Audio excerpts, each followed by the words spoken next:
안녕하세요. 기계과 전공 강의하고 있는 갓준표입니다. 저는 매주 금요일 날 밤 11시에 무료로 학생들에게 멘토링 해드리고 있는데요. 학생들이 진로에 대해서 걱정도 많이 하고 공부는 어떻게 해야 되는지, 그다음에 어떤 회사에 어떻게 취업을 해야 되는지 등등 굉장히 걱정과 불만 이런 것들이 꽤 많을 것 같아요. 그래서 그런 것들을 도와드리기 위해서 저도 여러 가지 컨텐츠 많이 준비를 하고 있는데 오늘은 굉장히 특별하게 삼성 계열사 쪽에서 한 4년 정도 일하시고 이제 금융공기업에서 한 6년 정도 일하신 꽤 이제 시간이 흐른 그런 정말 일반 직장인이시지만 기획과 출신 직장인이세요.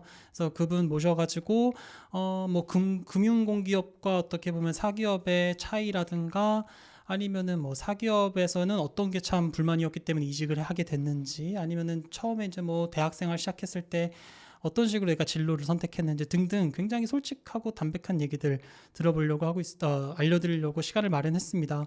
저희가 항상 여기 써놨지만 이 멘토링의 취지는 제가 항상 강조하는 부분이긴 한데 이게 360명이 다 1등을 한 방향만 보고 달려가면은 어쨌든 1등부터 360등까지 이게 순서가 나열되기 때문에 분명히 탈락한 누군가는 굉장히 가슴이 아플 거 아니에요?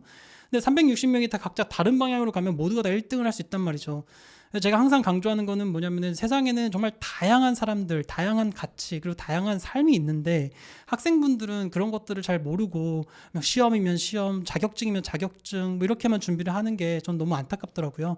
그래서 오늘은 정말 이렇게 기계과를 졸업하고 사회생활을 하는 사람들이 들려주는 솔직 담백한 스토리라고 하는 주제로 멘토링을 기획했습니다. 그래서 오늘 나오신 분은 아까도 말씀드렸지만 삼성 계열사 쪽에서 일한 다음에 금융공기업에서 일하신 뭐 제가 뭐라고 불러야 될지 모르겠는데 멘토 분을 소개합니다. 안녕하세요. 아, 네, 안녕하세요. 안녕하세요. 어, 반갑습니다. 네, 간단하게 소개 좀 이렇게, 부탁드립니다. 네네.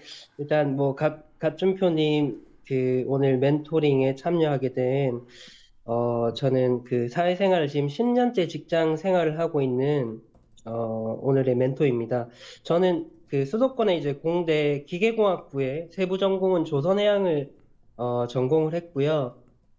대학을 졸업하자마자 삼성중공업이라는 회사에서 4년 일하다가 좋은 기회로 이직하게 돼서 지금 금융공기업에서 6년째 일을 하고 있습니다. 그래서 오늘 아까 말씀하신 대로 제가 겪었던 많은 경험과 조언들을 많이 좀 오늘 말씀드리면 좋을 것 같아요. 그래서 궁금하신 거 있으면 채팅창에 올려주시고 그렇게 하시면 좋을 것 같습니다. 이렇게 바쁘신데 시간 내주셔서 정말 감사합니다. 오늘 금요일 저녁인데 또 퇴근하고 이렇게 오신 거죠?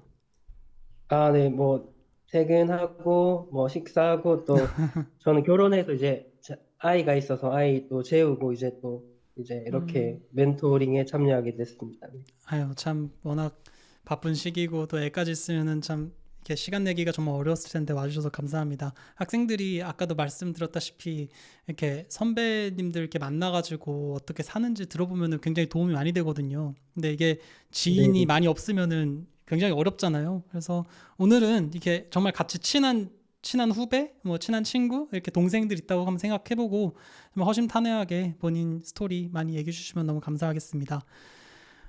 제가 원래는 순서대로, 이렇게 시간 순서대로 대학생활 먼저 얘기하고 직장생활 얘기하고 이렇게 하려고 그랬는데, 사실 이렇게 삼성중공업이라고 하는 회사가 뭐 요즘은 조금 사이클을 타긴 하지만, 그래도 굉장히 좋은 회사이고, 어떤 그 분위기인지 굉장히 궁금하거든요. 그래서 직장 생활에 대한 얘기, 특히 그 삼성중공업 다녔던 얘기를 좀 해보고 싶어요. 좀 얘기해 주실 수 있으실까요? 뭐 어떤 곳이었고, 어떤 직무셨나요? 어, 저는 일단 여러분도 혹시 삼성중공업이 어떤 어떤, 산업을 하는 뭐 회사인지 뭐 알고 계신가요? 삼성중공업은, 뭐 아시는 분은 아시겠지만, 조선업을 하고 있는 회사입니다. 삼성중공업과 현대중공업, 최근에 원래 대우조선해양이었는데, 이제 하나오션, 이렇게, 국내 빅3 업체가 조선소의 큰, 뭐, 회사가 있습니다. 저는 기계공학부에서 이제 조선해양을 전공했고, 저는 삼성중공업에 이제 2013년도 1월에 입사하게 되었습니다. 그 당시에는, 여러분들이 지금 가장 가고 싶어 하는, 뭐, SK 하이닉스나, 뭐, 삼성전자, 뭐, 아니면 뭐, 카카오라든지, 뭐, 그런 회사처럼 굉장히, 인기가 있던 회사였습니다. 그 당시에는, 조선소 그 세계와, 그리고 건설사들이 이제, 그 당시 분위기 2013년도는 이제 기계공학부 학생들이니까 아시겠지만 플랜트가 굉장히 붐을 일었던 시절입니다. 음, 바다에는 해양 플랜트, 그리고 육상에는 중동의 육상 플랜트. 그래서 굉장히 기획과 우리 그 학도들을 되게 많이 뽑았었고, 저는 이제 어렸을 적부터 제 고향이 부산이었는데, 저는 그 대학 전공을 기계 계열의 조선과를 하고 꼭 조선소에 입사를 해야겠다는 생각이 많았고, 그중에서 저는 이제 네임밸류 삼성이라는 회사의 꼭 그룹에 입사하고 싶어서 이 삼성중공업에 입사를 하게 되었습니다. 입사를 처음에 하게 되었을 때 공채 시스템으로 직원들을 이제 뽑고, 이제 신입 그 사원들이 이제 그 직무 교육을 받고 나서 이제 직무 배치는 이제 인사과의 면담을 받고 이제 하게 됩니다. 그러면은 보통은 학점이 높은 그 친구들부터 보통 주요 그 직무에 중요한 부서에 먼저 배치를 아무래도 학점이라는 게 뭐 어떤 데이터가 없으면은 이제 그 사람을 평가하는 그냥 객관적인 뭐 그런 지표를 활용되기 때문에 그 직무 배치하는 데에도 이 대학 전공의 학점이 조금 영향을 미칩니다. 그래서 주요 이제 학점이 높은 친구들부터 이제 기본 설계라는 그런 직무부터 해서 좀 학점이 좀 낮고 조금 외향적인 친구들은 좀 생산직, 현장직에 좀 보내는 경향이 있었습니다. 그래서 실제로 이제 동기들 간에도 이제 생산직에 가기 싫어했던 그런 친구들이 좀 있었던 것 같습니다. 왜냐면은 이제 직무가 이제 보통 설계라고 하면 사무직, 현장은 그 아저씨들을 관리하는 관리직으로 가게 되는데, 이제 본인이 이제 아무래도 좀 작업 환경 자체가 근무 환경 자체가 이제 현장직은 좀 힘들다 보니까 기피하는 경향이 있었고, 저는 그 배관 설계라는 직무에 이제 배치가 되어서 그때 이제 신입 어, 그 사원을 시작하게 됩니다. 그 그래서 굉장히 네, 그 네. 굉장히 재밌는 얘기인데 좀 그러면은 공채로 입사를 몇 년도에 하신 거죠? 다시 전 한 2013년도에 했습니다. 이때 그러면 공채로 2013년도에 일단 입사를 하셨고 여기서 되게 네, 재밌는 얘기가 있었는데 그러니까 그때 당시 지금은 또 어떤지는 모르겠지만 그때 당시에는 일단 지원을 하고 그 네, 다음에 네. 공채로 합격이 되면은 인사과에서 부서 배치를 이렇게 따로 했다는 얘기죠. 맞습니다. 네, 네. 그때 그래서 혹시 그때 죄송하지만 네네. 그때 혹시 그러면 지원했던 그러니까 합격자들한테 뭐 자기가 가고 싶은 어떤 우선순위를 혹시 받았나요? 네, 우선순위를 받게 되는데 음, 보통 이제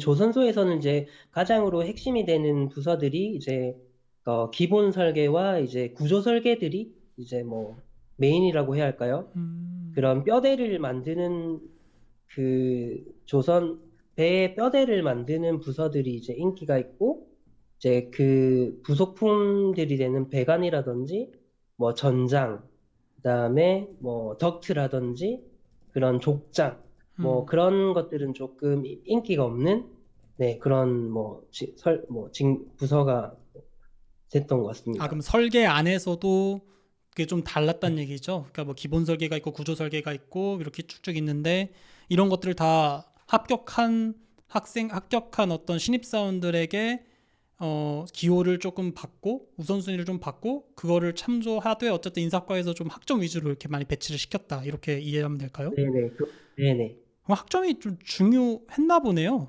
어쨌든 부서 어, 배치에 영향을 끼쳤으니까요. 그 당시에는 학점하고 토익이 뭐 그 사람의 어떤 레벨을 가늠할 수 있는 정도의 네, 음, 그랬던 시절이었던 것 같습니다. 2013년도. 네. 그렇구나. 지금도 아마 제가 알기로는 일단 대기업 정도 되는 산업군이 큰 회사들은 채용할 때 학교별로 TO가 있는 걸로 알고 있습니다. 음, 요새는 반도체가 인기가 많은데, 요새는 대학에서도 이제 그 산업의 계약학과라고 해서 대학교에 음, 들어가면은 대학을 졸업하면 이제 취업이 바로 하는 이제 계약학과들이 많은 걸로 알고 있거든요. 음. 그런 계약학과도 있지만, 큰 회사들은 학교별로 TO를 정해서 채용을 하고 있는 걸로 알고 있습니다. 그러니까 일단은 뭐 학교 자체는 입사를 하고 나서는 그렇게 큰 변별력이 아니었을 수 있겠네요. 일단은 뭐 어떤 TO가 있어서 거기에 뭐 붙기만 하면 음. 되는 거니까요. 아유, 좋네요. 유란나인님께서 질문해 주셨는데, 확실히 석사는, 미리 그, 좀 내정돼 있는 연구실들이 있습니다. 그런 곳에 배치가 잘 되고 확실히 대우를 합니다. 음. 석사 인력은 인사과나, 회사에서 고급 인력으로 관리를 합니다. 아, 그러니까 학사로 취업하는 것과 석사로 취업하는 것과는 조금 분위기가 같은 회사임에도 불구하고 굉장히 많이 다르다는 거죠. 그렇습니다. 조금만 더 설명해 그, 주실래요? 어떻게 다른지 저희가 잘 몰라가지고. 일단은 기본적으로 산업과 이제 산학협력이라는 거를 학교랑 이제 회사랑 하고 있습니다. 그래서 연구실 교수님들과 이제 해당 부서와 협업해서 하는 프로젝트들이 많습니다.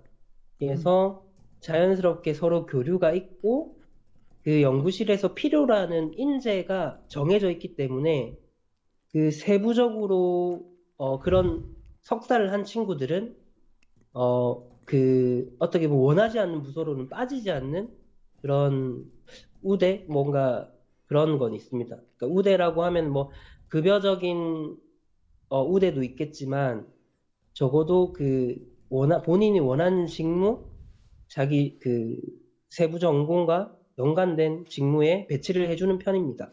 근데 이게 참 제가 항상 학생들에게도 많이 얘기 줬던 내용들 중에 하나였는데 이게 그냥 뭐 우리 멘토님께서는 석사를 해보시진 않았겠지만 만약에 이게 2년 정도 사실 석사 하면은 등록금도 내야 되고 시간도 낭비하고 기회비용도 많이 발생하잖아요. 그럼에도 불구하고 이렇게 좀 우대를 해주고 대우를 좀 해주는 편이니까 어차피 내가 회사를 갈 거면 한번 석사를 좀 하는 것도 좋겠다 아니면 안 좋겠다 혹시 이런 생각은 드셨나요? 뭐 어떻게 생각하세요?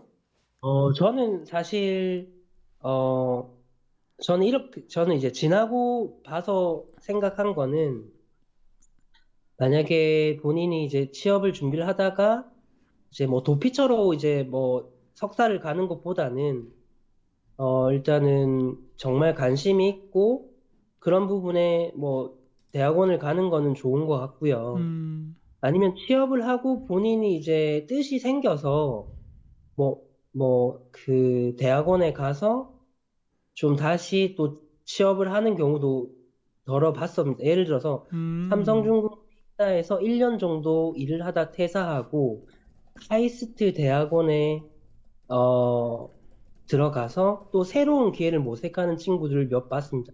근데 저는 그게 굉장히 영리하다고 생각하는 게, 음, 일단 취업을 하고 본인이 이제 진로 탐색이라는 것을 아니면 그 회사 생활이라는 걸 경험하고 그리고 1년 동안 그 경제적인 이득이라든지 뭔가 그런 본인이 자립해서 이제 그 금전적인 준비가 돼 있는 상황에서 대학원에 가서 공부를 하고 또 다른 길을 찾는 거는 저는 똑똑하다고 생각했습니다. 음, 아, 그러니까 막 뭐 석사가 무조건 좋다, 뭐 시간 낭비다 이렇게 생각하기보다는 음, 본인이 필요로 한다고 생각을 하시면 학사를 하시고 석사를 가신 다음에 취업을 하는 것도 좋고요. 음, 회사에 입사를 한 다음에 조금 자기가 관심 있는 분야나 아니면 좀 더 레벨업을 하기 위해서 뭐 대학원을 가서 또 다른 방법을 좀 찾는 것도 제가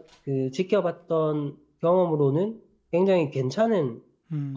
진로의 방향이라고도 생각을 좀 했었습니다. 아니, 그 멘토님께서 참 얘기해 주셔서 저도 소름이 돋는데, 그 요즘 학생들이 굉장히 치밀하고 또 준비성도 철저해서 뭔가 이렇게 자기가 이렇게 돌아가는 거를 잘 쉽게 허용을 안 하는 것 같아요. 그러니까 실패하는 것에 대한 두려움이 크다고 할까? 그러니까 무슨 얘기냐면은 아예 대학원을 갈 거면 그냥 다이렉트로 대학원을 가든가, 회사를 갈 거면 그냥 회사를 가든가, 뭐 이렇게 하는 게 자기는 좀 맞다고 생각하는지, 뭔가 이렇게 회사를 들어갔다가 퇴사해서 대학원 가는 그런 루트를 굉장히 두려워하고 굉장히 그러면 안 될 것 같이 생각하는 친구들이 좀 많은 것 같아요. 멘토링을 하다 보면은 자기가 네. 직장인인데 퇴사를 해도 좋을지 이런 내용들도 굉장히 많고, 아니면 내가 회사랑 대학원이랑 고민을 하는데 무엇을 해야 좋을지 모르는 사람들이 많은데, 말씀해 주셨던 것처럼 회사에서 좀 경험도 해보고 돈도 좀 모아가지고 나중에 정말 공부하고 싶으면 맞습니다. 네. 석사하는 것도 괜찮겠네요. 그쵸?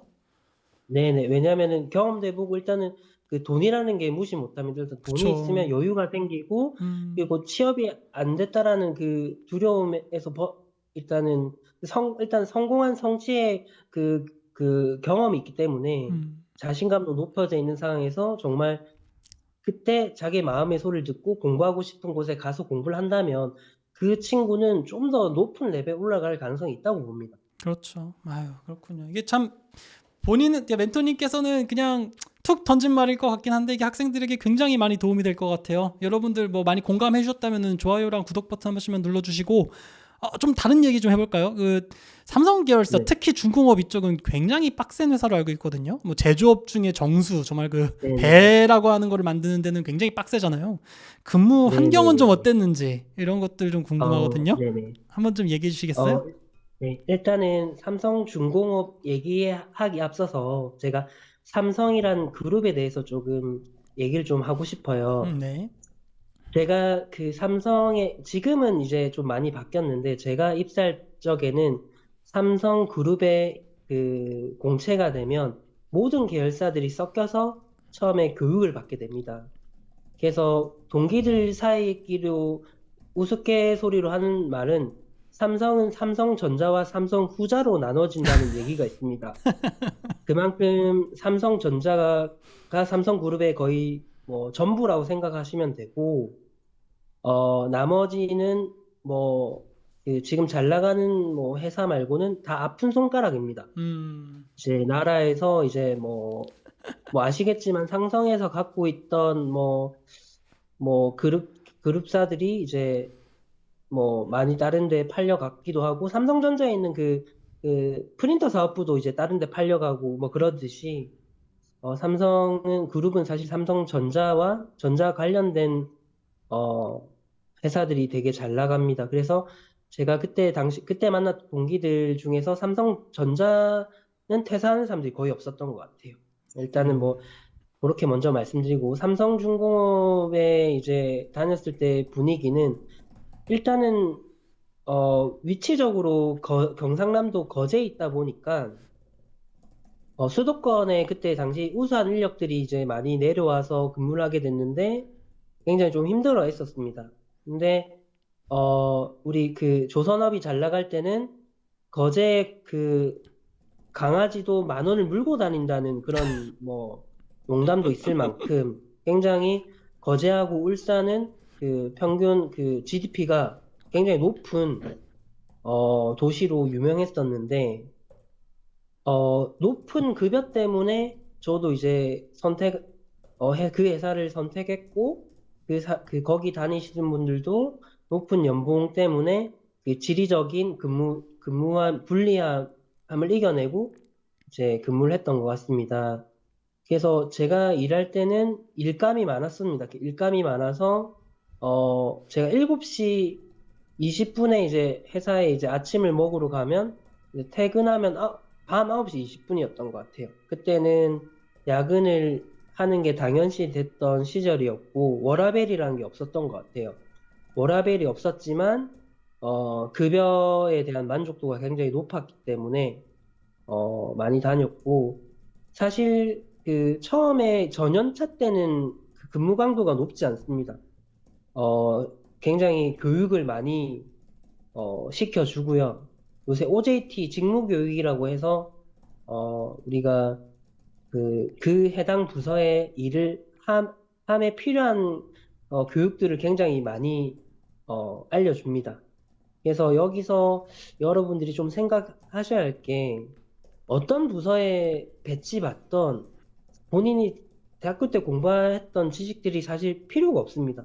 왜냐하면은 사용하는 그 설계로 치면은 사용한 설계 툴도 굉장히 다르고 하나부터 열까지 새로 배워야 하는 것들이기 때문에 그렇게 뭐 전공 지식은 필요는 하진 않습니다.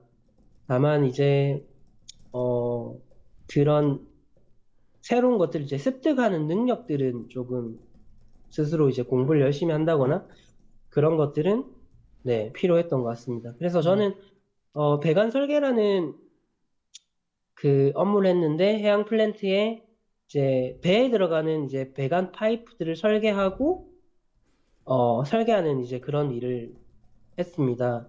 그래서 협력업체에서 도면을 만들어 오면 저희가 그 검토하는 일을 하고 이제 현장에서 그 설계한 대로 파이프가 잘 제작이 되고 설치되었는지를 이제 그 현장의 분들과 협업하면서 그렇게 일을 해 나갔습니다.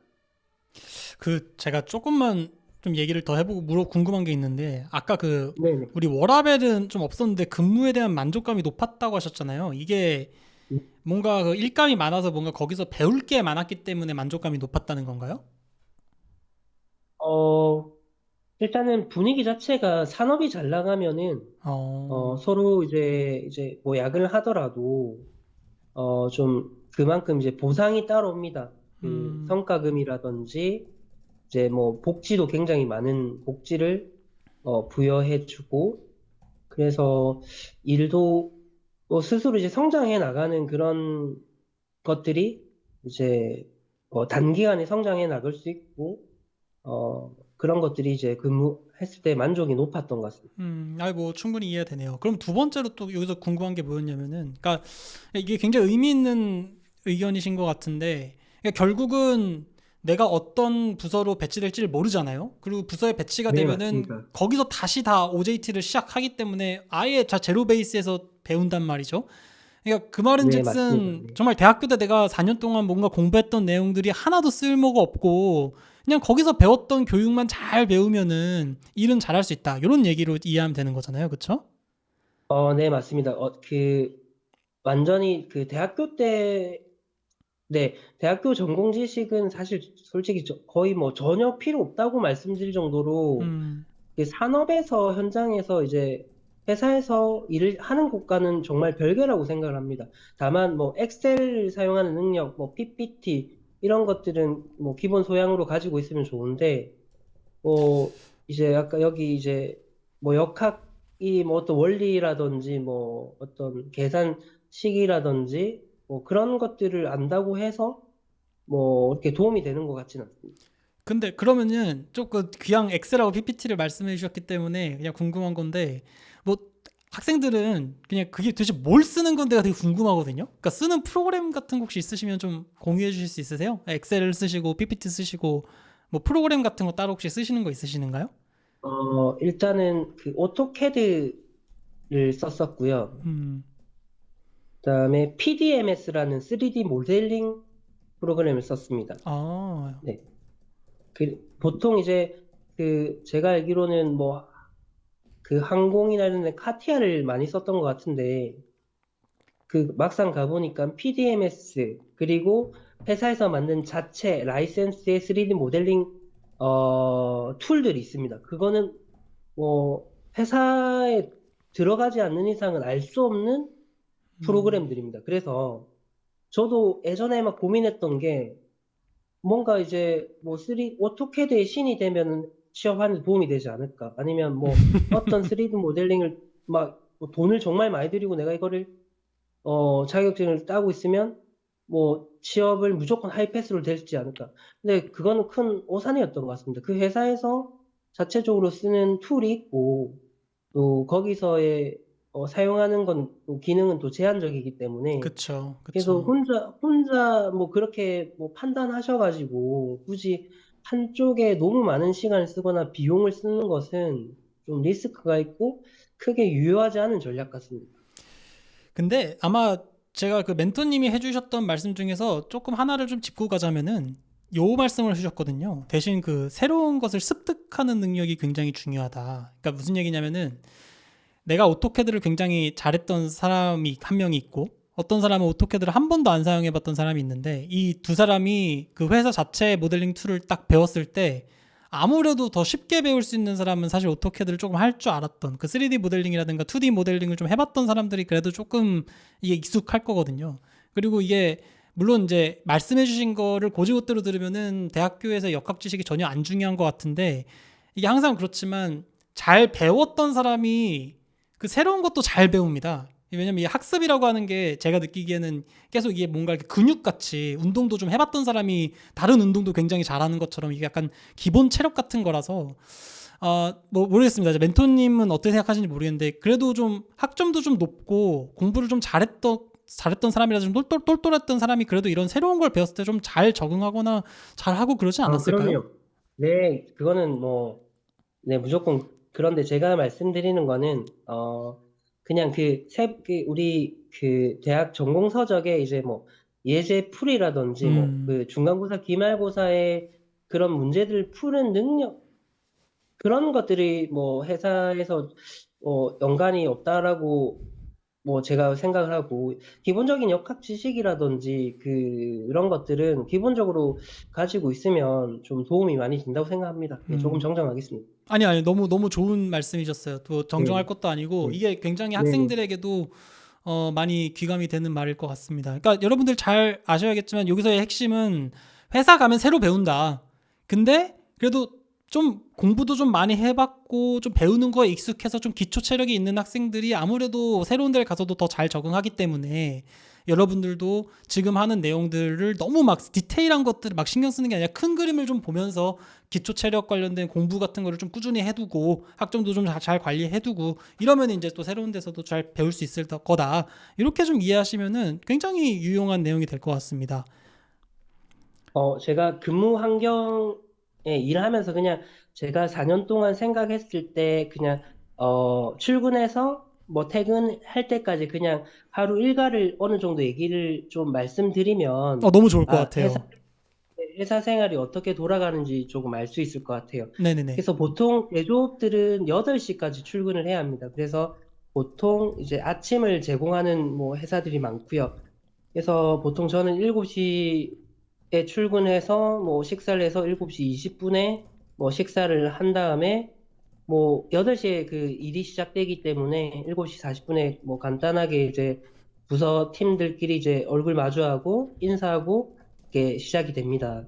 그래서 8시부터 이제 중식은 점심시간이 12시인데 보통 그 집중 근무 시간이라는 게 있습니다. 그래서 음, 뭐 자리에서 이탈하지 않고 이제 뭐 핸드폰 통화나 흡연이나 뭐 마시러 가고 이런 거 없이 집중을 하는데 이제 본인의 본업이 있습니다. 예, 본업을 만약에 이제 뭐 예를 들어 설계면은 그 모델 프로그램을 켜서 뭐 이제 그런 일들을 하게 되고 그리고 뭐 회사에 가면 굉장히 회의 같은 거에 굉장히 많습니다. 그래서 다른 부서와 그 협업하고 그리고 이 일이 네 일이네 내일이네 하는 그 업무 스콥 그 협의를 굉장히 많이 합니다. 그래서 뭐 부서 이기주의가 어떠니 하면서 맨날 이제 다툼이 발생하는데요. 여기서 뭐 분위기를 말씀드리면 다른 부서에 제가 신입사원이고 다른 부서의 차장이든 부장이든 업무적으로 내 논리가 맞으면 싸울 수 있습니다. 그만큼 평등하고 수평적입니다. 업무 음, 일로만 다투면 됩니다. 뭐, 나이가 많고, 뭐 경력직이 이런 거 중요하지 않고, 내 부서에 나는 내가 대표해서 일을 얘기를 할 수 있으면, 뭐, 눈치 보지 않고 정말 서로 이제, 업무적으로 얘기를 할 수 있습니다. 그만큼 수평적이고, 대기업 같은 경우는 굉장히 뭐, 복장도 되게 자율화돼 있고, 굉장히, 프리합니다. 정말 프리하고. 그래서 보통 이제 뭐 점심을 제공하는 회사면 이제 급식소 같은 데서 이제 식사를 하게 되고, 그다음에 이제 1시부터 보통 뭐 5시까지 오후 근무라고 하면은 이제 아까 오전에 뭐 본업도 있고 회의도 있고 하면은 비업무들이 굉장히 많습니다. 예를 들어서 이번에 우리 회사 조직 문화를 바꾸는데 어떤 좋은 아이디어를 내라. 그다음에 원가 절감하는 아이디어를 내라. 뭐 아니면은 뭐 그런 되게 자잘자잘한 그런 아이디어를 뽑아먹는 것들이 굉장히 많습니다. 그래서 괜히 큰 회사에서 아이디어를 일을 부려먹고 버린다는 얘기가 괜히 나오는 게 아닌 게 그 사람의 본업은 본업대로 그리고 정말 그 경쟁과 정말 아이디어를 정말 뽑아 먹습니다. 그래서 그런 것들을 그런 걸 보통 비업무라고 합니다. 음, 본업 외에 비업무들 활동이 굉장히 많습니다. 그래서 그런 업무도 참가하게 되고 뭐 그런 식으로 하다 보면 이제 뭐 하루 일과가 뭐 됩니다. 그래서 전반적으로 보면 자유로운 분위기인데 본업을 할 때는 또 치열하게 하고 또 비업무 할 때는 또 뭐 그런 어느 정도 또 참여를 해야 하는 그래서 굉장히 일이 많습니다. 일이 많다고 보시면 맞습니다. 이게 아이디어를 많이 내면은 뭐 좀 혜택이 있나 봐요. 승진에 좀 도움이 된다든가 뭐 그런 게 있나요? 네, 뭐 예를 들면 이제 사내에서도 뭐 특허 출원을 한다거나 뭐 오, 그다음에 이제 사내 이제 업무 이제 불합리한 그런 것들 제도 개선을 제안한다거나 그러면은 뭐 발명 제도도 운영하고 있고 뭐 음, 그런 식으로 이제 해서 그런 승진할 때도 도움이 되고 뭐 아니면 그 금액적으로 뭐 건당 얼마가 쌓이면 뭘 준다거나 아니면 뭐 재밌네요. 휴가를 보내준다거나 네 그런 음, 식으로 그래서 그 실제로는 이제 본업도 하지만 비업무도 굉장히 많고 뭐 그런 식으로 돌아갑니다. 그래서 그리고 어떤 그 TF팀이라고 해야 할까요? 뭐 또 새로운 신사업을 하는데 또 그 각 부서 사람들이 그 뽑혀서 또 그런 프로젝트를 예를 들어서 뭐 가춤표 유튜버의 뭐 이런 큰 뭐 이 뭐 실버 버튼을 받기 위한 뭐 TF팀 해서 태스크 산출이 포스. 돼서 네네네. 그런 식으로 해서 또 뭐 일주일에 한두 번 만난다거나 오, 그런 것도 해서 이제, 있구나. 네, 그런 식으로 해서 이제 굉장히 이제 역할이 많고, 이제 본업만 한다고 생각하시는 것보다는, 아, 가면 정말 많은 일들, 짜잘한 일이 많구나. 네, 뭐, 그렇게 그렇구나. 생각하시면 됩니다. 뭐 그렇군요. 아, 뭐 아유, 재밌지는 않을 것 같은데 그래도 회사 일이다 보니까 그래도 이게 뭐 나름대로 네네네. 분위기가 좋으면은 재밌을 수도 있을 거고 네. 그렇습니다. 뭐 워라밸도 자연스럽게 얘기를 나눠봤으니까 혹시 그냥 궁금한 건데 뭐 대략적으로 그러면 이 정도 삼성 계열사 쪽에 다니면은 그쵸. 얼마 받을 수 있나요? 어, 제 생각에는 지금 뭐 삼성 뭐 이 중공업 제외하고는 제가 봤을 때는 신입 직원이면 그래도 한 4천에서 5천 정도 그 만약 계약 연봉은 4천이 넘는 걸로 알고 있습니다. 음, 계약 연봉은 4천이 넘고 이제 성과금이랑 이런 걸 했을 때 대기업 이름 있는 뭐 대기업은 충분히 뭐 4천에서 5천 정도는 충분히 지금 받는 걸로 알고 있습니다. 그러니까 요즘 같이 조금 사이클이 안 좋을 때는 성과급이 좀 없을 수는 있지만 좋았을 때는 굉장히 돈을 많이 벌었겠네요. 그렇죠. 네. 그리고 대기업 그 생태가 뭐 보시면은 이제 우리 그 취준생들 보시면 이제 탑 티어라고 하는 뭐 대기업들 있지 않습니까? 뭐 음, 삼성전자도 뭐 반도체, 예를 들어 반도체 부서, 뭐 현대자동차, 뭐 하이닉스 이런 성과금이 많이 터지는 회사 아니고서는 대기업들도 그렇게 막 성과금을 뭐 많이 받는 수준은 아닌 것 같습니다. 그래서 네, 그렇게 막 생각보다 다 음, 대기업이 다 정말 돈을 많이 받는다 그렇게 생각하시는 것보다는 그냥 그래도 괜찮게 받는 수준인데 너무 큰 기대를 하면 또 실망을 할 수 있으니까 정말 음, 탑티어 대기업이 아니면 네, 보통 뭐 100대 대기업도 1000대 대기업 이렇게 대기업을 또 그만큼까지 봐주는 사람들도 있기 때문에 정말 탑티어 대기업이 아닌 이상은 뭐 그렇게 급여가 뭐 생각보다 많지는 않을 수도 있다는 점을 좀 네, 한번 체크해 보셔야 할 것 같습니다. 근데 뭐 기본급이 4천, 5천이면은 세금 떼고 그래도 한 달에 300만 원 정도는 들어오겠네요. 못해도. 네, 무조건 그렇습니다. 네, 예, 그 정도 사실 받는 게 사실 되게 높은 금액이잖아요. 네, 네, 평균보다 저도 못한 그렇게 사람도 생각해요. 많으니까. 네, 음, 네, 네, 맞습니다. 그렇군요. 아, 그 너무 너무 좋은데요. 여러분들 이게 굉장히 솔직담백하고 뭔가 되게 날것의 얘기 아닙니까? 여러분들이 좋아하면은 좀 공감도 많이 되고 하면 좋아요랑 구독 버튼도 한 번씩 눌러주면 감사하겠고요. 그러면 우리 이제 삼성 계열사 얘기 좀 해봤으니까 다른 얘기를 좀 해보죠. 그래서 이제 어쨌든 지금 현재 직장은 금융공기업 쪽이란 말이죠. 이제 어느 회사를 네. 다니시는지 이제 말씀을 드리겠지만 좀 아직 순서대로. 그러면 이렇게 이런 회사 분위기가 이런데 어떻게 해서 이직을 결심하게 되셨는지, 어떤 배경으로 네네네. 좀 퇴사를 하게 되셨는지를 알려주시면은 취업하려고 하는 네. 학생들에게도 굉장히 많은 도움이 될 것 같거든요.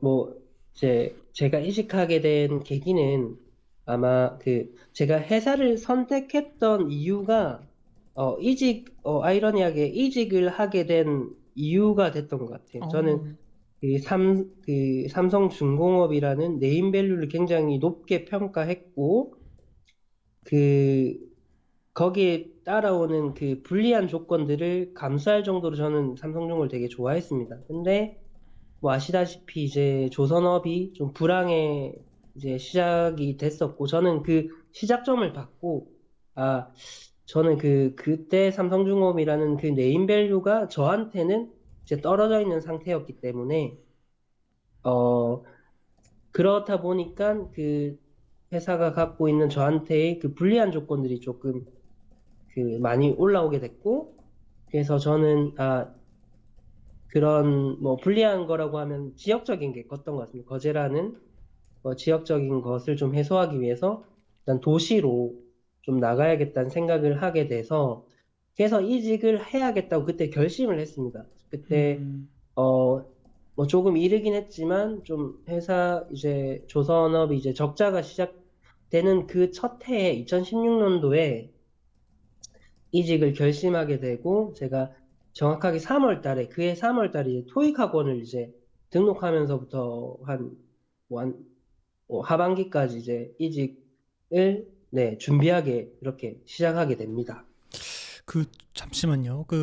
제가 음, 좀 더 알고 싶은데, 이게 물론 거제라고 하는 데가 굉장히 좀 지방이긴 하잖아요. 어느 정도, 그러니까 네네. 옛날에 그래도 좀 이게 산업 사이클이 좋았을 때는 정말 아까도 말씀하셨던 것처럼 정말 돈이 많은 그런 도시였고, 뭔가 경제도 굉장히 활발하게 돌아가고 그랬는데, 어땠어요? 이게 좀 궁금해가지고, 이게 2015년도, 16년도, 어, 17년도 이때쯤에 어떻게 싹싹 변했는지를 좀 알려주시면 재밌을 것 같거든요.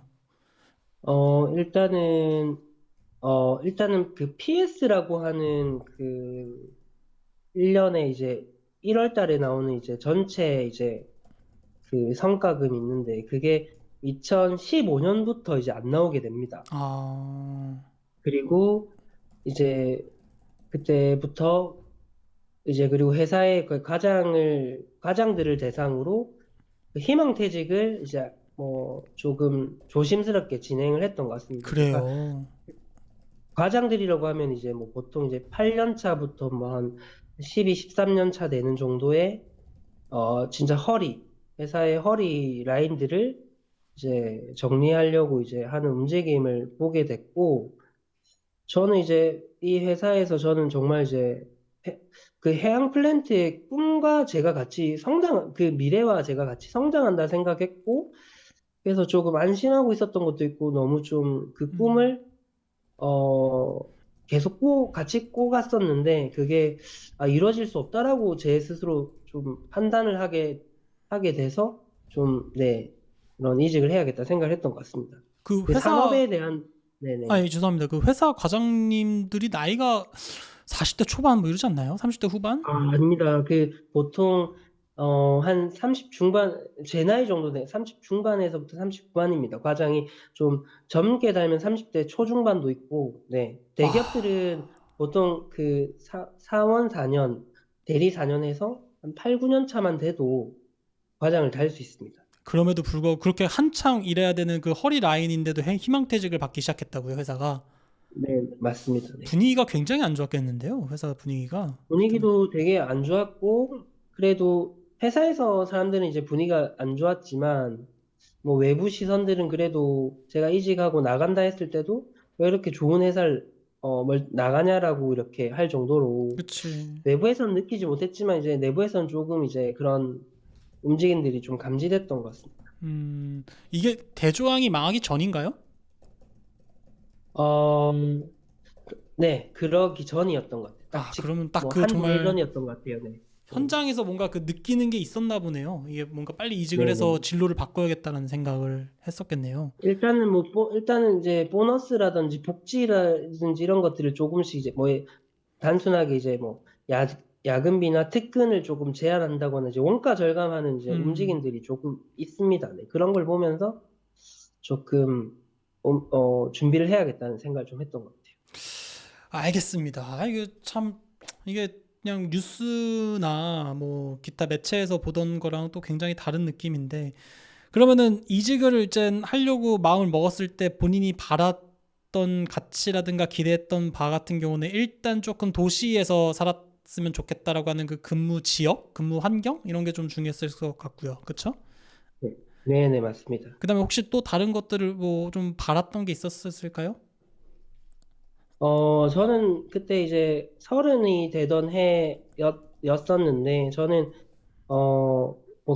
그때 많은 고민을 했던 것 같습니다. 제가 배관 설계라는 직무를 살려서 뭐 음, 건설사로 갈 것이냐, 그쵸. 아니면 완전히 새롭게 시작해서 신입사원으로 갈 것인가에 되게 길에 서 있었는데, 저는 투트랙을 썼던 것 같습니다. 이제 음, 지원을 할 때는 이제 뭐 다른 사기업에 그 설계를 하는 곳에 뭐 흔히 말하는 중고 신입으로 가야겠다는 경력직 그 같은 거죠. 전략을 하나 예, 그 경력직이든 아니면 신입을 뽑지만 뭐 이런 경력이 있기 때문에 음, 이제 채용에 좀 유리한 포지션을 좀 얻기 위해서 좀 그런 쪽으로 뭐 지원을 좀 했었고요.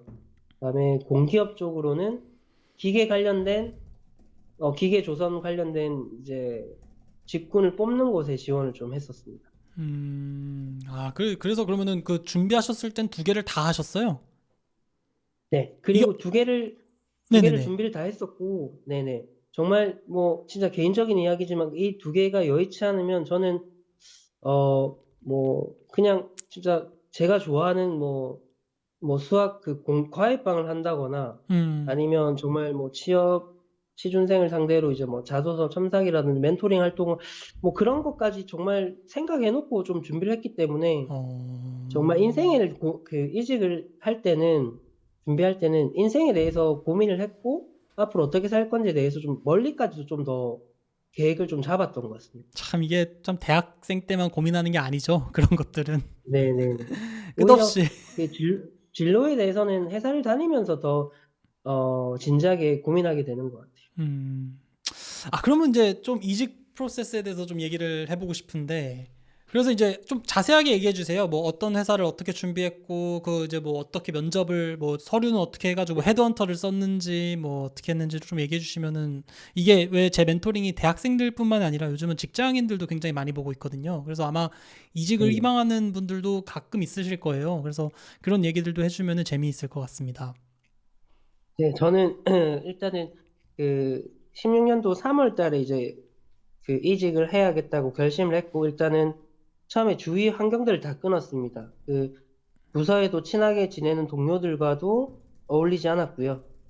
그리고 당연히 뭐 친구들도 뭐 딱히 뭐 연락을 안 했던 것 같고 일단 제일 먼저 해야 할 것들에 대해서 기본적으로 이제 달라진 취업 시장에 대해서 좀 파악할 필요가 있었기 때문에 전 주말에 취업 스터디를 이제 현역 친구들과 같이 했습니다. 음, 왜냐하면은 제가 회사를 다니고 있지만 그래도 취업에 대한 정보라든지 뭐 알게는 뭐 현역 그러니까 취업 준비생들과 좀 교류가 필요하다 생각해서 전 주말에 좀 취업 스터디를 이제 들어가게 되고요.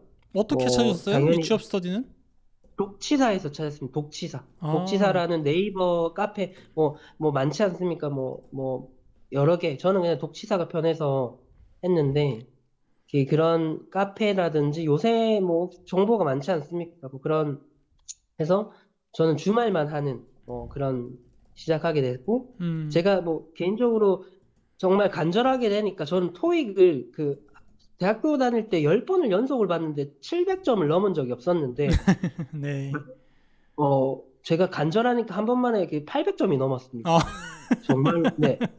제가 좀 부끄러운 얘기지만 그 토익 10번 볼 때 제가 강남의 해커스도 한 여름, 겨울방학에서 2달 다녀봤습니다. 근데 700점을 못 넘었었는데 정말 이제 뭔가 간절한 목표가 생기니까 네.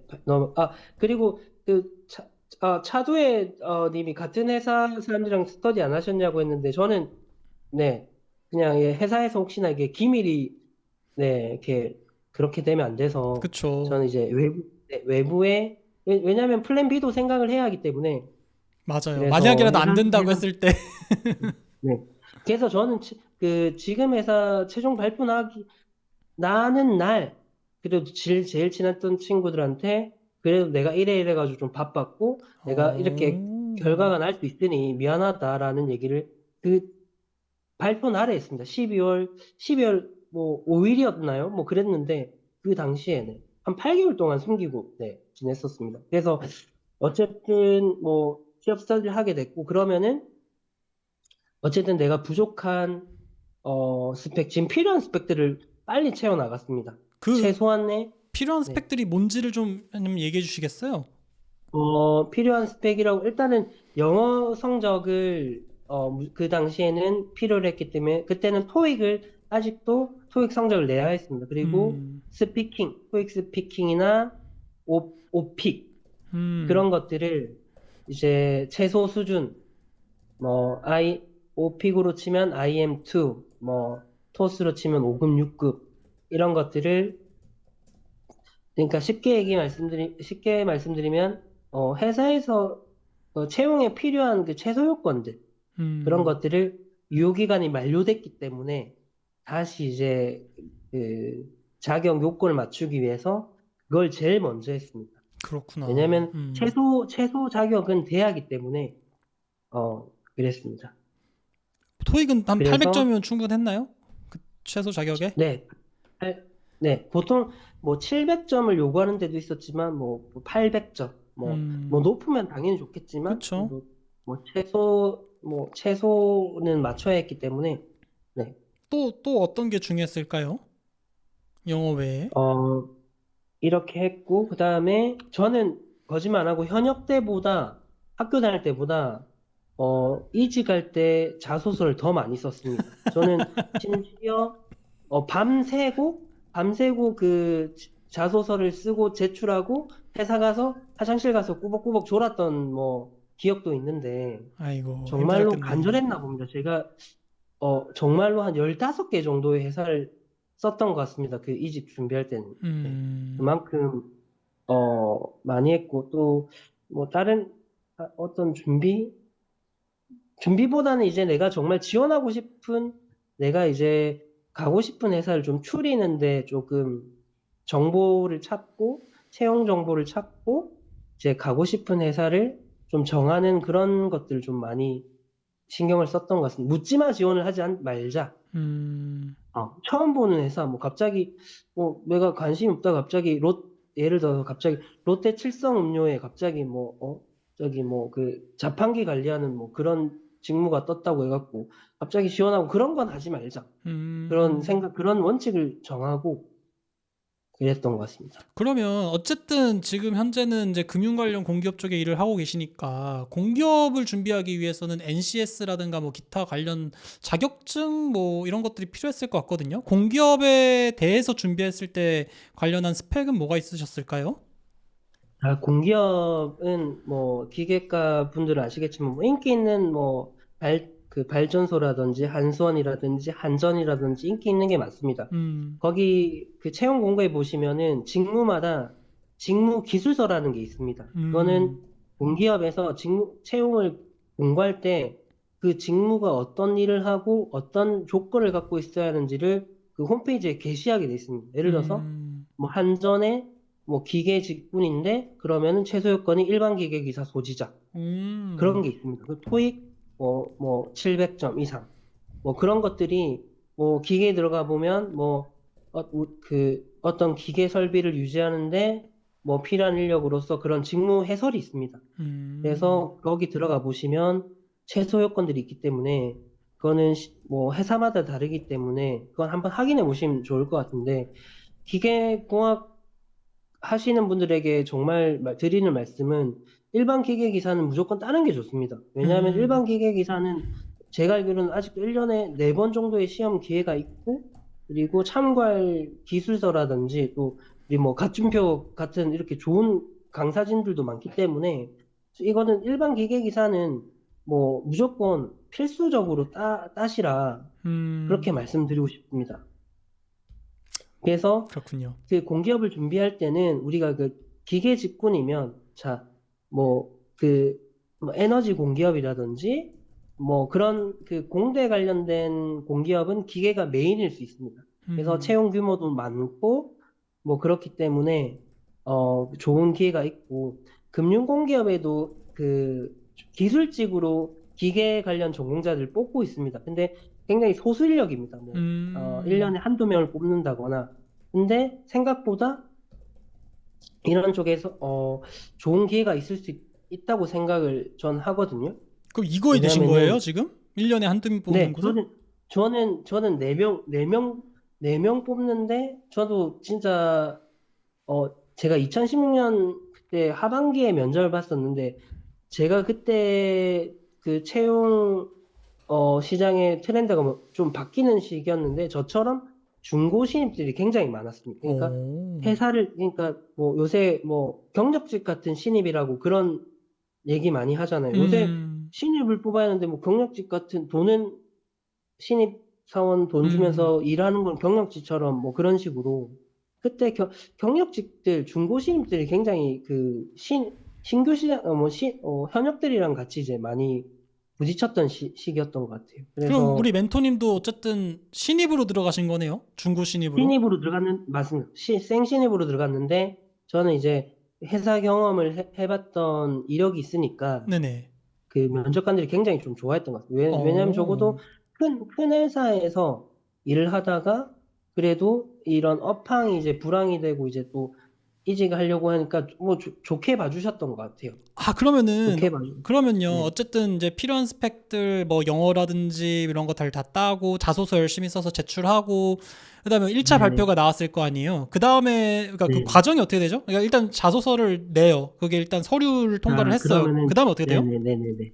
자, 일단은 그 회사에서 이제 채용 공고를 뜨면 이제 지원을 하게 되고 자소서를 내게 됩니다. 그러면 서류 발표가 나고 그러면 이제 인적성 검사나 NCS 시험을 필기고사를 치러 갑니다. 음, 그래서 그 필기고사가 끝나면 1차 면접. 1차 면접은 이제 그 전공 면접입니다. 아, 그래요? 전공 면접, 네, 실무진 면접이 있고, 그다음에 두 번째는 임원 면접이 들어갑니다. 음, 그래서 그 전공 면접은 실제로 이제 그 뭐 실무에서 일하시는 과장분들이 그냥 뭐 어제까지도 회식했다가도 그 다음날 뭐 면접 보러 가는 뭐 그런 느낌입니다. 그냥 음, 뭐 그 신입 직원들을 뭐 채용하기 전에 회사 사람들이 막 이렇게 많이 준비한다기보다는 전공 면접은 그냥 실무하시는 분들이 그냥 뭐 이렇게 참석하시는 뭐 그런 것 같고, 네.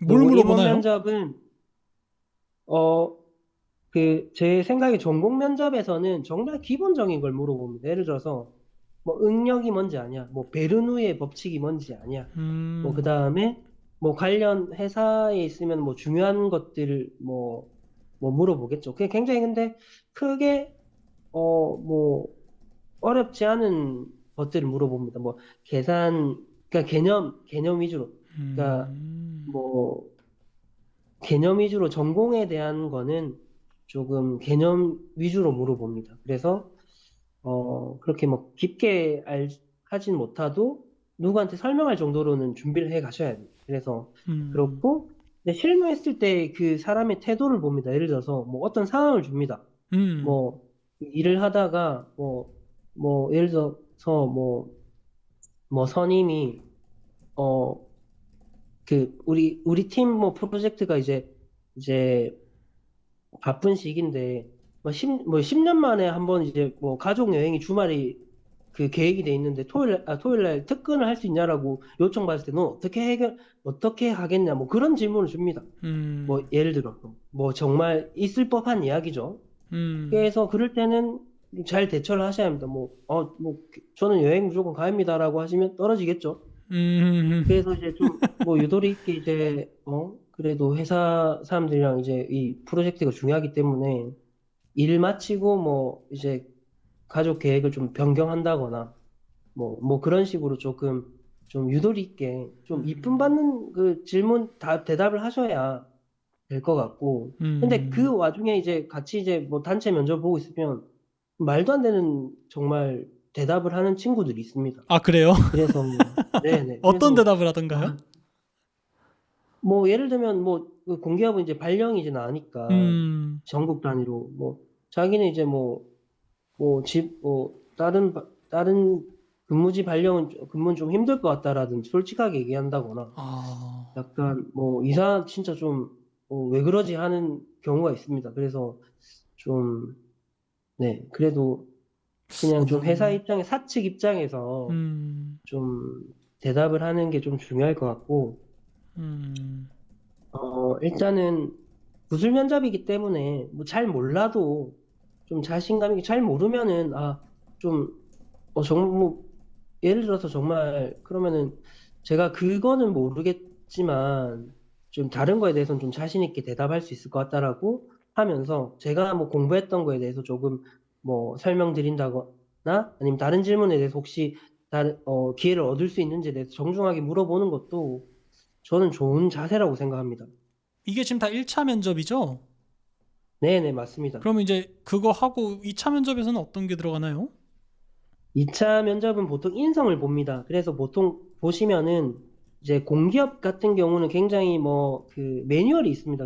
한 명은 면접 전문위원이 있습니다. 그러니까 음, 그 면접을 외부의 전문가가 와서 전반적으로 진행을 하고 날카로운 질문을 하는 그 전문위원이 있고 나머지는 위에 임원들입니다. 정말로. 음, 그래서 보시면은 한 분은 이제 면접위원이 전문 외부인 어 와서 좀 전반적으로 이끌어 갑니다. 그래서 음. 나머지 임원들이 이제 인성 질문 같은 거 정말 그냥 보시면은 어 그냥 사람 사는 얘기를 하는 것 같습니다. 그냥 의견을 물어봅니다. 의견을 물어보고 대답하기 때문에 그냥 이거에 대해서는 사실 취업 스터디를 하거나 아니면 면접 스터디를 하실 때 그냥 일반적으로 그 빈줄 질문들 있지 않습니까? 가춘표님 세상에서 살면서 제일 힘들었던 적이 언제죠? 이런 거라든지 음, 아니면은 언제 성취감을 느꼈는지 아니면 언제 최근에 힘들었던 적은 없었는지 아니면 그런 거라든지 그런 경험 물어보기 때문에 음. 이거는 딱히 누가 해결해 줄 수도 있는 것도 아니고 그냥 뭐 네 그래서 임원 면접은 그냥 정말로 그냥 사람 대 사람 호감을 산다고 생각하시면 될 것 같아요. 호감을 산다. 호감을 그냥 산다. 진실된 떠나지 않은 그냥 사람 아까 말씀하셨듯이 사람마다 다 다르기 때문에 자기 음. 이야기를 하는 게 중요한 것 같아요. 자기 이야기를. 이게 몇 배수인가요? 보통 아까 그 서류에서 아, NCS. 인적성에서 1차 면접 10배수 뽑습니다. 10배수. 네네. 그러면 예를 들어서 한 명을 뽑으면 그 인적성에 통과한 사람이 10명이고 그다음에 어 그다음에 2차 면접에서 한 네 명이 참석하게 되고 마지막에 한 음. 명을 뽑는 그런 느낌입니다. 아, 그러니까 그렇구나. 네 제가 배수구나. 알기로 그러니까 서류를 25배수, 음. 1차 면접을 10배수, 그다음에 2차 면접 4배수, 그다음에 최종 한 명 이런 식인데 공기업이 보통 대동소이한 것 같습니다. 그 면접 보셨을 때 굉장히 재밌는 얘기들 많았을 것 같은데 혹시 뭐 스토리 같은 거 있나요? 본인 어떻게 좀 센스 있게 저는 대답했는지. 네네. 저는 현역 때 저는 삼성중공업 그 여름에 인턴 그 합격할 때 GS건설에 플랜트 시공직을 그때 그 정규직 채용 전환형 인턴을 제가 2개를 합격했었습니다. 음. 여기서 간단하게 그때 둘 중에서 저는 삼성중공업을 너무 좋아했기 때문에 갔지만 음. 그때 사고의 흐름을 말씀드리면은 그래도 이 중동에 나가는 것보다는 그냥 국내에 음, 있는 게 좋지 않겠냐. 음, 약간, 뭐, 네, 그렇게 생각을 했었고, 제가 GS건설에, 이 면접을 봤을 때, 그 당시에는 뭐 창의력 문제들을 되게 많이 냈던 것 같아요. 예를 들면, 그 빈출 이런 게 있을 거예요. 뭐, 하루에 서울에서 팔리는 짜장면 그릇 수가 몇 개냐, 뭐 약간 이런 거라든지, 음, 골프공의 팀플의 개수가 뭐 몇 개냐, 이런 것들을 그냥 뭐 그런 것들을 질문한 게 좀 유행이었었는데, 음, 저한테 그냥 뭐 냈던 것 중에 하나가, 뭐 코끼리가 그 냉장고에 들어가려면 어떻게 해야겠냐는 질문을 뭐 하더라고요. 음, 그래서 저는 여기 이제 직무가 이제 플랜트다 보니까, 네네, 저는 냉장고의 크기를 꼭 가정용의 어, 크기가 냉장고고, 음, 코끼리가 그 야생에 있는 큰 코끼리라고 정의하는 것은 굉장히 음, 위험한 생각이다. 음, 아기 코끼리가 있을 수 있고, 냉장고도 우리 그 GS건설에 짓는 큰 플랜트 규모가 있을 수 있다. 음, 그래서 어떤 사물을 어떻게 정의하느냐, 그런 거는, 그 정하기 나름이기 때문에 전 충분히 그 GS건설에 짓는 우수한 플랜트 좀 크게 지어놓고, 뭐 야생에 있는 그 코끼리를 초대하겠습니다. 그런 식으로 대답했던 것 같아요. 그래서 어땠어요, 분위기가? 뭐, 굉장히 좋아했었습니다. 좋아했고, 음, 그리고 또 거기서 받았던 질문 중에 하나가, 우리 면접 보시는 분이 만약에 지하철을 타고 있는데, 음, 앉아 있는데 앞에 만약에 장애인, 임산부, 노약자가 있으면 어느 순서대로 양보하겠느냐.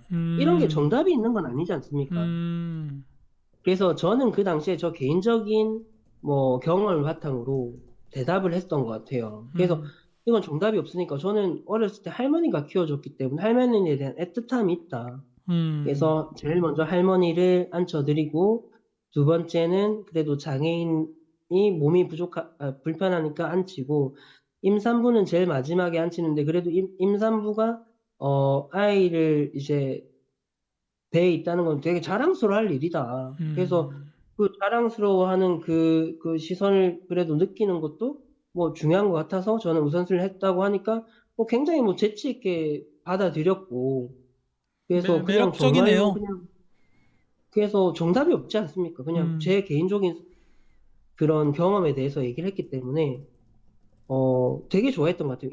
음, 그냥 질문을 했을 때 정말 개인적인 이야기 어떻게 풀어내느냐 뭐 음, 그랬던 것 같아요. 그래서 또 하나 말씀드릴 게 제가 그때 정확하게 질문이 안 나는데 우리 보면 우리 연력학에서 대류하고 전도하고 뭐 열 전달 방식 세 가지 있지 않습니까? 음, 대류, 전도, 복사. 뭐 복사가 있는데 저는 이거를 그냥 순간적으로 이제 그때 뭐 PT 하는 거였는데 전 상황극을 냈던 것 같아요. 뭐 그래서 뭐 그 뭐 상황극을 해서 뭐 전도라는 건 그냥 약간 좀 그 종교가 있지 않습니까? 그러니까 음, 뭐가 어디서 이렇게 전도할 때 그런 용어를 쓰면서 이제 뭐가 이동한다 하고 그다음에 뭐 제가 그게 아직도 기억나는데 그 어떤 상황을 가정했던 것 같아요. 제가 감기에 걸려고 어머니가 따뜻한 유자차를 주셨는데 내가 좀 민기적거리는 동안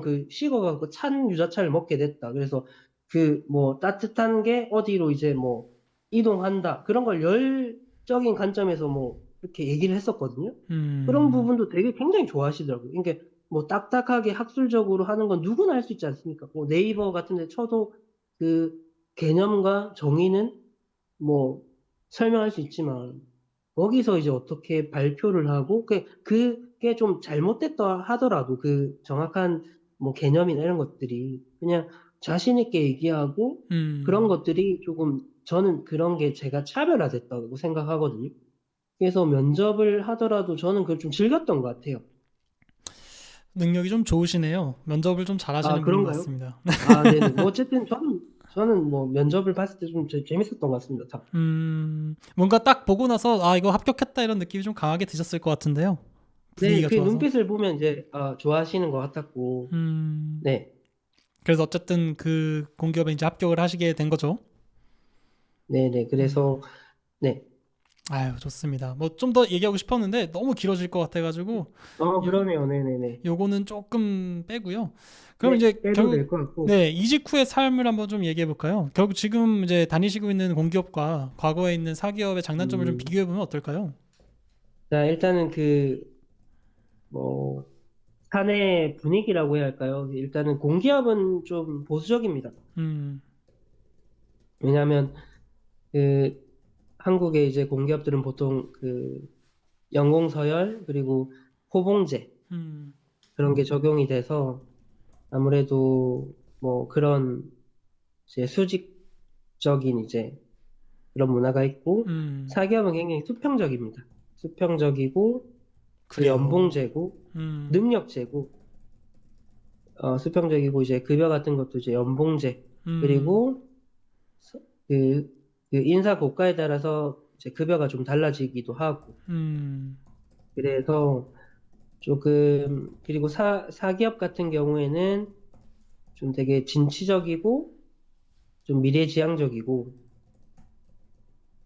공기업 같은 경우는 안정을 중시하는 것 같습니다. 안정, 음. 안정, 그러면은 안정을 좀 네. 여기 우리 공기업은 출근이 대충 출퇴근이 보통 몇 시인가요? 공기업은 9시 출근해서 6시에 퇴근합니다. 아, 무조건. 네네. 음, 그리고 요즘에는 제가 정확하게, 그래도 공기업이 보수적이지만 많이 이제 사내 분위기가 좋아진 게, 2018년도에 이제 사내 직장 내 괴롭힘 금지법이라는 게 이제 생기게 되거든요. 그래요. 혹시 가충 들어보셨나요? 직장 내 이제 괴롭힘 금지법이라고 해서 음, 이제 그런 거와 이제 PC 오프 제도가 도입되면서 워라밸이 굉장히 좋아졌습니다. 네네. 그래서 6시가 되면 컴퓨터가 꺼집니다. 그렇구나. 그래서 일을 하려고 하면 부서장의 허락을 받고 이제 근무를 할 수 있는데 그 부서장들이 별로 안 좋아합니다. 그래서 집에 다 일찍 갑니다. 어, PC오프라는 제도가 굉장히 요새는 또 시차 출퇴근제라든지 뭐 그런 유연 근무들이 사기업도 그렇고 공기업도 그렇고 많이 도입돼 있는 것 같아요. 그렇군요. 네, 그러면은 아까 좀 위에서 한경민 씨가 질문 주셨던 거긴 한데 아직 계실지 네, 모르겠지만 그러니까 네, 사기업과 공기업 사이에는 아무래도 상대적인 연봉의 차이가 있을 것 같은데 이를 상쇄할 만한 공기업의 장점은 무엇인가요? 라고 했거든요. 그러니까 네, 네, 우리가 사기업보다는 아무래도 공기업에서 받는 연봉이 조금 적을 것 같기는 한데 본인 네, 네. 생각에는 그렇게 적은 연봉임에도 불구하고 뭔가 나에게 장점을 좀 부각시켜주는 그런 무언가가 좀 있을까요? 업무 강도입니다. 업무 강도. 아, 그게 굉장히 좋은가요? 어떤가요, 네, 업무 강도가? 업무 강도가 사기업에 비하면 굉장히 낮고 음, 그리고 뭐 아실지 모르겠지만 사기업에서는 뭐 2년마다 한 번씩 영어 성적을 갱신해야 한다거나 아, 그래요? 아니면은 네네 뭐 그런 개인의 능력이 처지지 않도록 굉장히 공부해야 하는 것들이 많아요. 근데 음, 공기업들은 뭐 그런 것들이 좀 덜한 편이고 음, 조금 그래서 업무 강도라든지 그리고 아무래도 좀 호봉제이기 때문에 좀 연봉제에 비해서 또 장점이 있습니다. 연봉제는 본인이 이제 좋은 고과를 계속 받았을 때 좋은 급여를 좀 유지할 수 있고, 음, 만약에 이제 고가가 좀 떨어진다거나 그런 걸 항상 신경 써야 한다는 게 또 음, 좀 힘든 부분이기도 합니다, 사기업에서는. 음. 이게 궁금한 게 그 고과가 상대평가인가요? 그러니까 무슨 얘기냐면은 자기 부서에 10명 있으면 그 10명 모두에게 다 A를 줄 수 있는 건 아니죠? 누군가에게 네, 무조건 없습니다. C를 줘야 네, 되나요? 네, 무조건입니다. 그래서 아, 평균가가 이제 뭐 예를 들어서 10불이면 이제 뭐 B나 A는 몇 명, 그러니까 상위 고가를 주는 만큼 하위 고가를 줘야 하기 때문에 음, 이제 그런 부분이 이제 부담이 됩니다. 음, 실제로는. 그렇군요. 재밌네요. 아, 그리고 면접 얘기가 굉장히 재밌네요. 좀 이제 그래서 예, 예, 말씀해 주십시오. 음, 인사고과는 1년 농사이기 때문에 실제로 고과를 받고 퇴사를 생각하거나 준비하는 사람들이 많습니다. 음, 왜냐하면 열심히 해도 피해자가 될 수 있습니다. 오래 누구 그쵸. 승진시켰기 때문에 뭐 정말 열심히 한 사람도 네, 이렇게 불이익을 받을 수 있습니다. 그렇겠네요. 네네. 아휴, 하여튼 뭐 너무 벌써 거의 시간이 밤 12시에 가까워져 가지고요. 뭐 뭐, 너무 밤이 네. 늦어서 계속적으로 잡긴 힘들 것 같은데 그래도 오늘 네네네. 같이 이렇게 좀 사기업에 대한 얘기도 좀 해보고 그다음에 이직을 결심했었던 이유라든가 준비 과정 그리고 공기업과 사기업도 비교를 해봤는데 과거로 만약에 본인이 돌아간다고 하면 아까 사실은 네. 어떤 분께서 뭐 학점 어떻게 받으셨나 이런 것도 좀 물어보셨단 말이죠. 아, 그래서 네네네. 아, 그냥 정말 이런 걸 혹시 많은 이야기를 좀 해주시면 좋은데, 아닙니다. 맞습니다. 네, 그래서 혹시라도 본인의 대학 생활은 좀 어떻으며, 그, 내가 지금 이렇게 한 10년 정도 사회생활을 해보니까, 이거 대학 생활 때 좀 이런 걸 좀 해봤으면 좋았을 텐데라고 하는 좀 후회나 아쉬움 같은 게 좀 있을까요? 좀 같이 얘기해 주실래요? 저는 일단은 어, 대학생활, 그리고 20대 때는, 자기가, 뭐, 공부도 그렇지만, 그 인생에 있어서 자기가 좋아하고, 좋아하지 않고, 맞고, 맞지 않는 것에 대해서 많이, 부딪히고 알아가는 과정이 필요하다고 생각합니다. 그게 음, 직장을 구하고, 직무를 선택하고, 인생의 어떤 직업을 선택하는데 굉장히 중요하고, 20대 때는 그 시간이 많고, 다시 도전할 수 있는 기회들이 많기 때문에 자기가 어떤 사람인지 대해서 조금 많은 활동을 해보셨으면 좋겠습니다. 예를 음, 들어서 나는 이렇게 사람들이랑 같이 팀플하는 게 나는 안 맞네. 나는 개인 혼자 이렇게 주어진 일을 하고 하는 게 잘 맞는다거나 아니면 나는 생각보다 영어를 못하고 영어를 하는 게 싫네? 그런 것들을 직장을 고를 때 고려할 수 있는 기준이 된다고 해야 하나? 음, 어쨌든 자기가 좋아하는 게 뭔지, 자기가 견딜 수 없는 건 뭔지에 대해서 좀 많은, 경험을 쌓는 게 중요한 것 같아요. 그래서 음, 뭐 공부를 높은 학점을 받는 것도 좋지만, 이제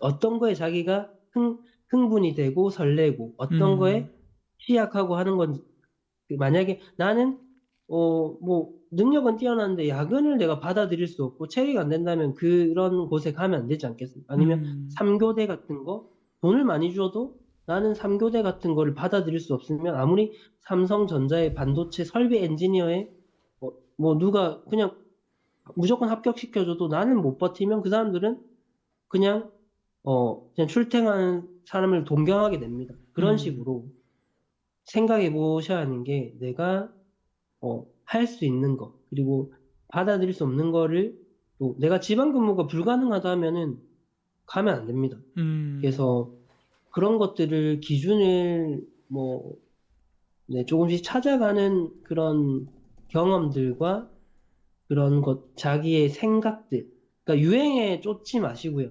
뭐, 음, 반도체, 하니까 반도체 공부하러 가자. 그리고 뭐, 저희 코딩이 유행하니까 코딩하러 가자. 드론 하니까 드론 하자. 그렇게 해서는 이렇게 좋은 결과가 있다고 생각하지 않습니다. 저희 음. 때도 건설사에서는 플랜트 교육이 굉장히 유행한 적이 있었습니다. 맞아요. 그렇죠.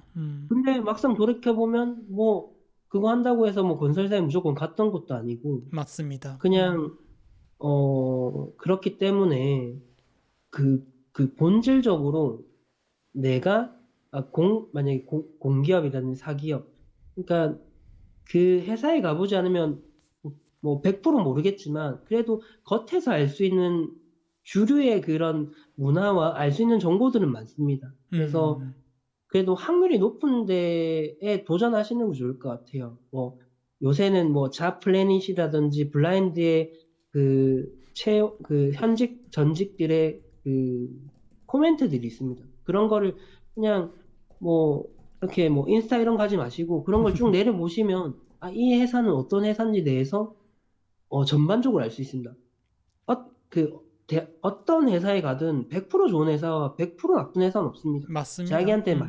자기한테 맞고, 자기가 견딜 수 있고, 자기가 높은 가치를 두는 회사가 있는지 그런 게 중요하기 때문에 저는 어쨌든 채용 공고가 떠서 그때 지원 뭐 하는 게 뭐 취준생의 한계겠지만 그래도 적어도 그 회사에 대해서 어떤 느낌을 가지고 그럼 난 어떤 사람인지를 서로 이제 매칭하는 거를 스스로 하셔야 합니다. 뭐 옆에서 누가 지원했다 해가지고 뭐 무조건 그때 나중에 뭐 자소서 쓰다 보면 시간이 없습니다. 그래서 음, 걸을 거는 빨리 걸으시고 내가 그래도 높은 확률에 그래도 지금 신분이 취준생이니까 그래도 일단 한 단계를 넘으셔야지 않습니까? 그러니까 음, 넘어서서 다시 생각해 봐도 되니까 현재는 많은 에너지를 좀 축적해 놨다가 정말 가고 싶고 내가 생각해 둔 곳에 최선을 다하는 게 유효한 전략이라고 생각을 하고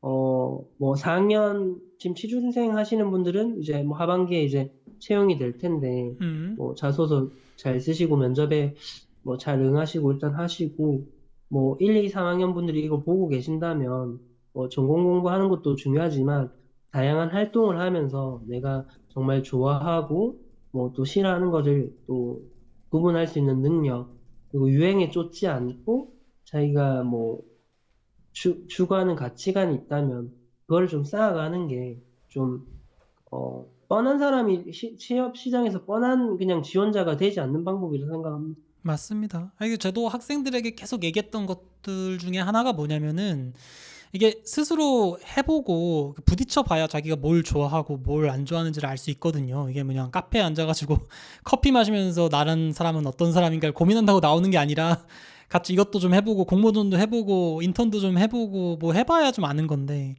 근데 저는 사실은 그런 측면에서 학점 관리가 중요하다고 보는 입장이거든요. 그러니까 본질적으로는 지금 멘토님께서 얘기하셨던 것처럼 경험하는 게 굉장히 중요한데, 이 현실 세계에서 뭔가를 경험하기 위해서는 내가 어쨌든 기회를 받아야지 경험을 할 수 있잖아요. 뭐 인턴이면 인턴에 어쨌든 서류를 제출해서 뽑혀야 되는 거고, 뭐 아니면은 내가 무슨 교환학생을 간다고 해도 일단은 나를 평가하는 요소 중에 학점이라는 게 분명히 존재를 하고, 그러니까 기본적으로 우리는 학생이니까 학생의 본분은 공부라는 측면에서 내가 뭐 4.5 만점에 4.5를 받으라 이런 얘기가 아니라 그냥 남들에게 부끄럽지 않은 그냥 정말 그냥 딱 그 공부 열심히 했다라는 느낌을 주는 그 학점을 받아놓고 그거 바탕으로 여기저기 열심히 지원해 보면서 다양한 경험을 하면서 내가 어떤 게 맞다 틀리다라고 하는 가치 판단이 되고 메타인지가 되면은 자연스럽게 자기가 이제 뭐 대학원을 가냐 취업을 하냐, 취업을 한다고 하면 어떤 회사에 가냐 이런 것들이 좀 결정이 될 것 같아요. 저는 그렇게 생각하는데, 혹시 뭐 이거와 관련돼서 혹시 뭐 메타인지나 아니면은 이런 경험을 해볼 수 있는 방법은 조금 또 뭐가 있을까요? 뭐 아까는 이제 잡플래닛이라든가 블라인드를 보는 간접적인 경험을 좀 말씀해 주셨는데, 좀 직접적인 경험을 하기 위해서는 뭐가 좋을까요, 멘토님? 어, 일단은 정말 뭐 가고 싶은 회사가 있다고 하면 뭐 그 요새 학교에 이제 취업 준비 뭐 그 진로 센터라든지 그런 음, 분들을 통해서 재학생들 졸업생 중에서 이제 그 회사에 어 그 재직하고 있는 사람을 연결해 달라고 그냥 정말 적극적으로 한번 요청해 보십시오. 다 맞아요. 문이 많이 열려 있거든요. 맞아요, 맞아요. 그래서 본인의 이제 인맥으로 통할 수 없다라고 하면 이제 학교에 이제 그런 거라든지 아니면은 사실 우리 그 다니는 이제 뭐 구청이라든지 음, 주민센터에도 청년들을 위해서 이런 취업 멘토 이런 프로그램들이 있습니다. 그래서 뭐 취업 음, 캠프도 있고 그렇기 때문에 일단은 현직자들과는 그런 식으로 조금 접점을 가져가시면 좋을 것 같고요. 너무 좋네요. 네, 너무 좋아요. 네.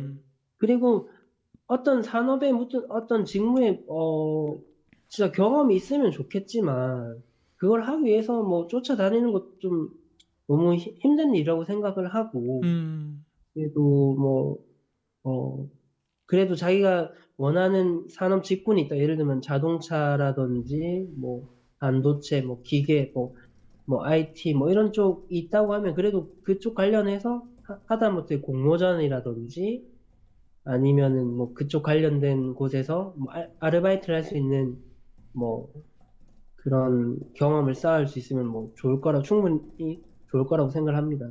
좋습니다. 아유, 이게 결국은 몰랐는데 경력직으로 들어간 게 아니라 신입사원으로 들어가신 거니까 굉장히 빡센 시기에 빡센 그 인터뷰와 경쟁을 뚫고 공기업에 입사를 하신 거네요. 다시 한번 뭐 축하드리고 좀 예전 일이긴 하지만 축하드리고요. 네네. 예.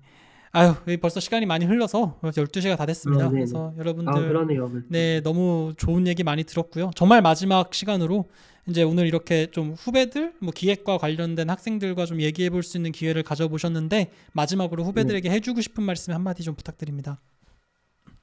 저는 뭐 개인적으로 뭐 지금 취업이 어렵다고 막 얘기를 하는데 사실 취업이 뭐 쉬웠던 적은 없었던 것 같아요. 저도 그 저희 때 뭐 채용이 결과적으로는 뭐 쉬웠다고는 하지만 보이지 않는 두려움과 어, 뭐 그런 그 실패에 대한 뭐 그런 것들이 좀 많이 가- 힘들게 했던 것 같습니다. 그래서 지금 현실에서 할 수 있는 거를 하시면 되고, 그리고 어, 그 일단 그런 마음을 가지시고, 그리고 일단은 뭐 자소서는 자기 자신을 한번 돌아보시면 좋을 것 같아요. 뻔한 자소서를 쓰기보다는 자기가 남한테 들려줄 수 있는 이야기를 그 회사와 매칭하는 거를 정말 깊게 생각하십시오.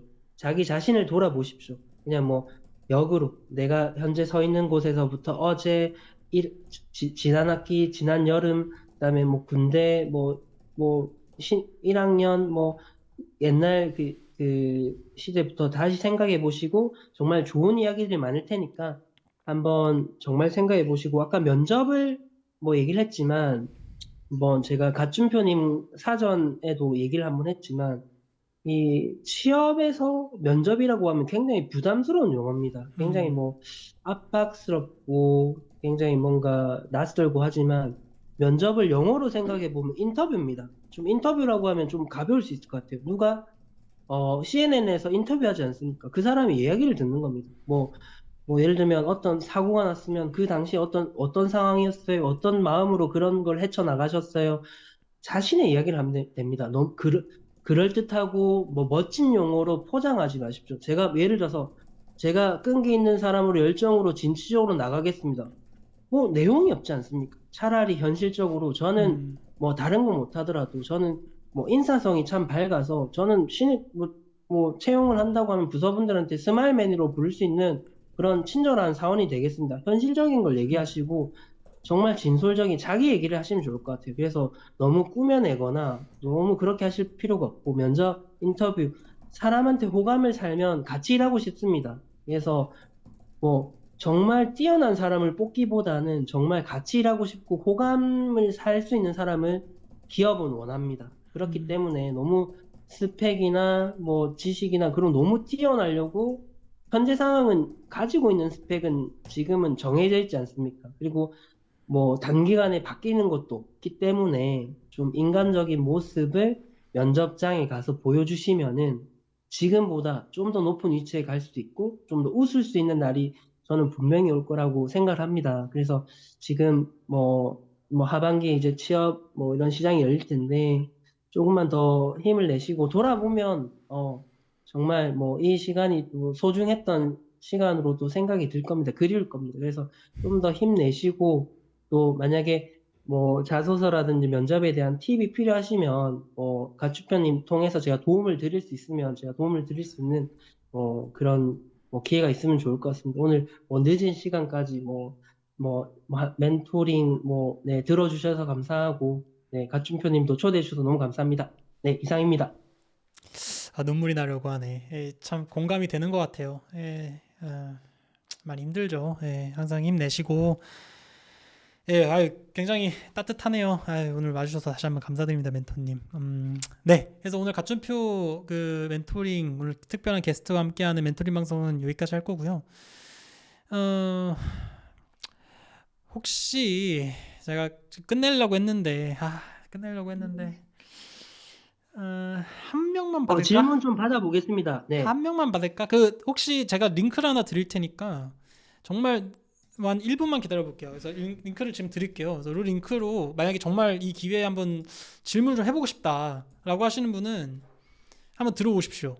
여기 한번 들어와서 직접 한번 육성으로 질문을 좀 해주시면은 저희가 좀 받아보도록 하겠습니다. 왜냐면은 제가 웬만한 채팅에서 나온 건 다 해드렸거든요. 그래서 혹시 계시면은 제가 좀 받아드리고, 왜냐면 밤이 너무 늦었기 때문에 제가 너무 잡고 있을 수 없고. 박수호님 질문하신 거 대답 드려도 될까요? 네, 그럼 그거 기다리는 동안만 그거 한번 해주시면 네네. 좋겠습니다. 뭐 질문이 이제 고등학생인데 혹시 직업국 기계공도 취업 잘 되나요? 굉장히 잘 됩니다. 그래서 제가 알기로는 부산대 기계공학과, 뭐 경북대 전자전기, 어, 요새는 지역 발전, 뭐 균형 발전이 이제 국가의 이제 큰 이제 과제이기 때문에 지역 거점 어,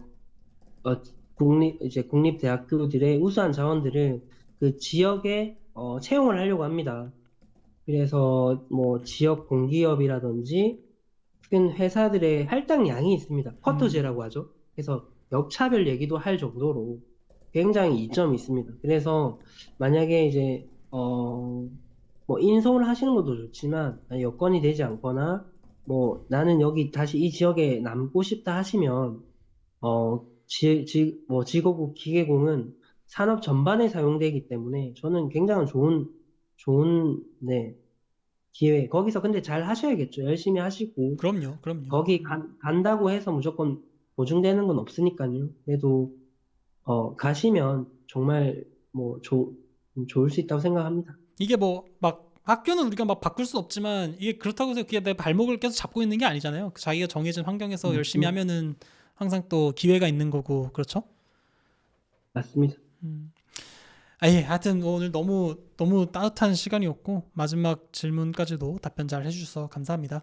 그래서 오늘 멘토링 여기까지 하고요. 앞으로도 제가 시간을 많이 내서 제가 항상 얘기 드렸던 것처럼 세상에는 정말 다양한 사람들, 다양한 가치, 다양한 삶들이 있고 우리가 어쨌든 기계과 혹은 역학, 물리 뭐 이런 쪽으로 뭐 같이 이렇게 엮인 사람들이잖아요. 이런 네트워크 속에서 좀 기획과와 관련된 학과를 졸업하고 현재 사회생활을 할 수 있는 사람들이 정말 어떠한 생각을 갖고 어떠한 삶을 살아가고 있는지 그런 솔직담백한 얘기들을 좀 들어볼 수 있는 다양한 시간들을 저도 좀 열심히 해서 마련할 수 있도록 하겠습니다. 오늘 이렇게 늦은 밤까지 참석해 주신 우리 구독자님들 또는 시청자분들께도 감사드리고 무엇보다도 소중한 시간 내주신 멘토님께도 진심으로 감사드립니다. 오늘 와주셔서 고맙습니다. 감사합니다. 감사합니다.